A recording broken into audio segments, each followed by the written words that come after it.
Friends, நான் ஒரு cup புழுங்கலரிசி எடுத்திருக்கேன். இந்த கப்பாலேயே ஒரு கப்பு வெல்லம் எடுத்துக்கணும். ஸோ இதை நல்லா கழுவி உணர விட்டுடலாம். உணர விட்டு அதுக்கப்புறமா போட்டு பொரிக்கலாம். வாங்க கழுவிட்டு வரலாம். நம்ம புழுங்கலரிசி வச்சு எவ்வளோ சூப்பரான ஒரு ஸ்வீட் செஞ்சாச்சு ஃப்ரெண்ட்ஸ். நீங்களும் ஈவினிங் ஸ்நாக்ஸாக இதை யூஸ் பண்ணிக்கலாம். சூப்பராக இருக்குது. பார்க்கவே சூப்பராக இருக்குது. Hi friends, welcome back to my channel Megala Rajesh. எனக்கு என்னென்னு வீடியோ பார்த்தீங்கன்னா, புழுங்கலரிசியை வச்சு அரிசி உருண்டை தான் செய்ய போகிறோம். இது ஈவினிங் ஸ்நாக்ஸாக ட்ரை பண்ணி சாப்பிட்லாம். ஸோ சூப்பராகவும் இருக்கும், ரொம்ப டேஸ்டியாகவும் இருக்கும், குழந்தைங்களுக்கு ரொம்ப பிடிக்கும், ஹெல்த்தியாகவும் இருக்கும். ஸோ இதை மாதிரி ட்ரை பண்ணி பாருங்கள். எப்படி இருக்குதுன்னு பார்க்கலாம். வீடியோக்குள்ளே போகிறதுக்கு முன்னாடி சப்ஸ்கிரைப் பண்ணிக்கோங்க, பெல் ஐக்கனை தட்டிக்கோங்க, அதில் செட் பண்ணிக்கோங்க. அப்போ தான் நான் போகிற வீடியோ உங்களுக்கு நோட்டிஃபிகேஷன் ஆகும். வாங்க வீடியோக்குள்ளே போகலாம். நான் ஒரு கப்பு புழுங்கலரிசி எடுத்திருக்கேன். இந்த கப்பாலேயே ஒரு கப்பு வெல்லம் எடுத்துக்கணும். ஸோ இதை நல்லா கழுவி உணர விட்டுடலாம். உணர விட்டு அதுக்கப்புறமா போட்டு பொரிக்கலாம். வாங்க கழுவிட்டு வரலாம். கழுவி எடுத்துக்கலாம். நெக்ஸ்ட்டு இதை கழுவி ஊற்றிட்டு மறுபடியும் உப்பு போட்டு கழுவிக்கலாம். ரெண்டாவது தண்ணி ஊற்றியாச்சு. லைட்டாக கல் உப்பு போட்டு கழுவிக்கலாம்.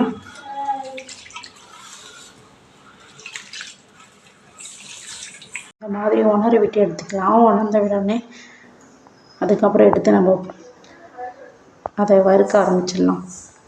ஃப்ரெண்ட்ஸ், இது எப்படி உணர வச்சு பார்த்துன்னு பார்த்தீங்கன்னா, இப்படி கையில் இருக்கிறப்ப எதுவுமே இப்படி பிடிக்கக்கூடாது, கும்பலாக இருக்கக்கூடாது. ஸோ இந்த மாதிரி உதிரியாக இருக்கிறப்ப நம்ம வானலில் போட்டு வறுக்க ஆரம்பிச்சிடலாம். ஸோ வானலில் போட்டு வறுக்க ஆரம்பிச்சிடலாம்.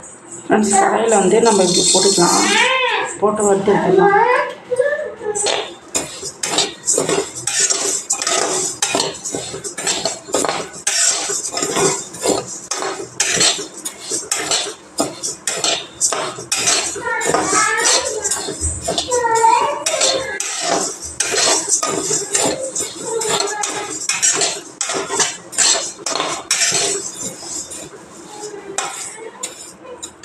நம்ம நல்லா பொரிய விட்டுக்கலாம். இதை பொரியணும்.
இந்த பொரியரிசி நம்ம அரைச்சிட்டு வந்துடலாம்.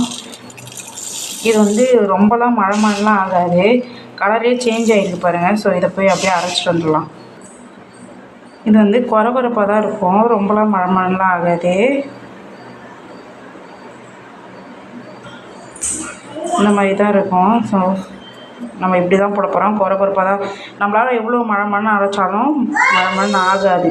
நம்ம இந்த கப்பால் வந்து 1 கப்பு புழுங்கலரிசி எடுத்தோம். ஸோ இந்த கப்பாலேயே வந்து 1 கப்பு வெல்லம் எடுக்கிறோம்.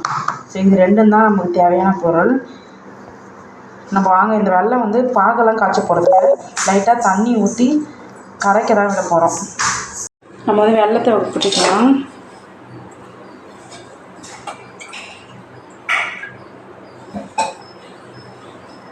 இது முழுகிற அளவுக்கு நம்ம தண்ணி ஊற்றிக்கலாம்.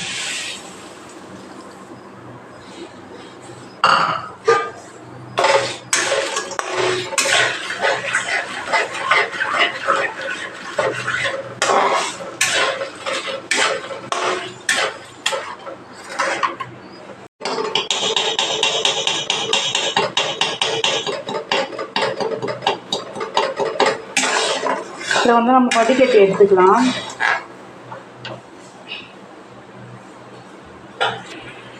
கழுவி வச்சு நம்ம மறுபடியும் இதே இடத்துல தான் நம்ம போட போகிறோம். கழுவி வச்சு நல்லா இதே ஊற்றிக்கலாம். வடிகட்டியாச்சு. உங்களில் நீங்கள் யூஸ் பண்ணுற வெல்லத்தில் தூசியெல்லாம் எதுவும் இருக்காதுன்னு நினச்சிங்கன்னா நீங்கள் அப்படியே போட்டுக்கலாம். என்னுடைய வெல்லத்தில் வந்து தூசி இருக்குது. ஸோ அதனால தான் நான் வந்து வெல்லத்தை வடிகட்டிட்டேன்.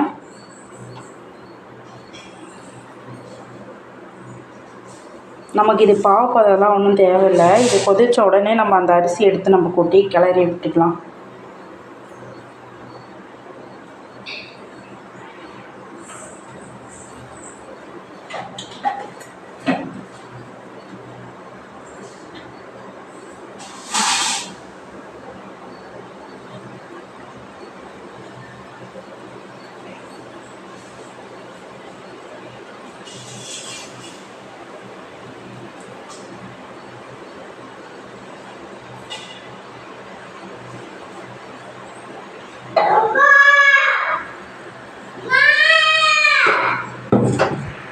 நம்ம வந்து கொதிச்சிடுச்சு. இப்போ நம்ம இதை கொட்டிக்கலாம்.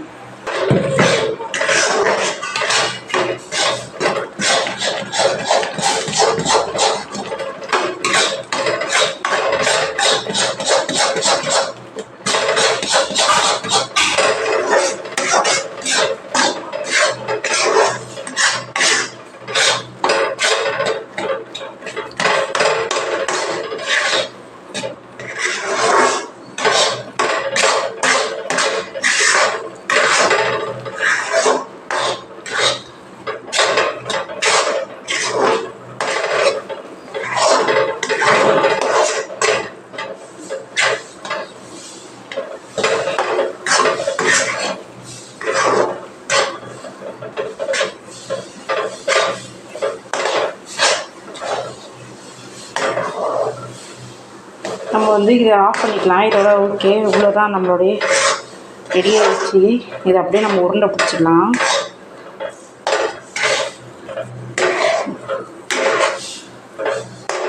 ரெடி ஆகிடுச்சு. கேஸ் ஆஃப் பண்ணிடலாம். அவ்வளோதான், நம்மளோட வேலை முடிஞ்சிடுச்சு. வந்து கொஞ்சம் வெதுப்பாக இருக்கிறப்போ உருண்டை பிடிச்சி எடுத்துக்கலாம்.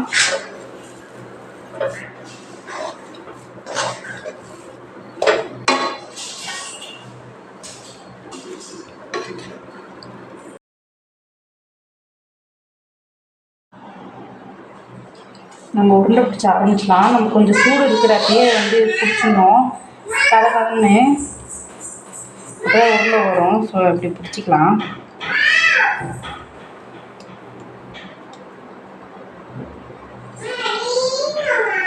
நம்ம போட்டு தேங்காய் போட்டு ஊற்றி எடுத்துக்கலாம்.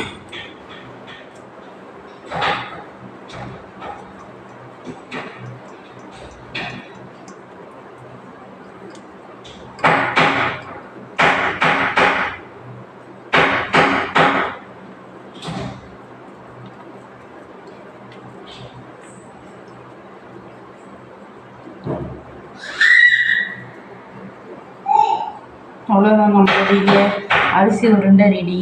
ஸோ இப்படி தான் நம்ம எல்லாத்தையும்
அவ்வளோதான், நம்மளுடைய சிம்பிளான ஈஸியான பொரி உருண்டை ரெடி. ஸோ நீங்களும் இது மாதிரி ட்ரை பண்ணி பாருங்கள் எப்படி இருக்குன்றது. ஃப்ரெண்ட்ஸ், நான் செஞ்ச அரிசி உருண்டையை பார்த்துருப்பீங்க எப்படி இருக்குன்றத. நீங்களும் வீட்டில் ட்ரை பண்ணி பாருங்கள் எப்படி இருக்குன்றத நீங்களும் கமெண்ட் பாக்ஸில் கமெண்ட் பண்ணுங்கள். ஓகே, மறக்காமல் சப்ஸ்கிரைப் பண்ணிக்கோங்க. உங்கள் ஃப்ரெண்ட்ஸ் அண்ட் ஃபேமிலிக்கு ஷேர் பண்ணிவிடுங்க. ஓகே, பாய்.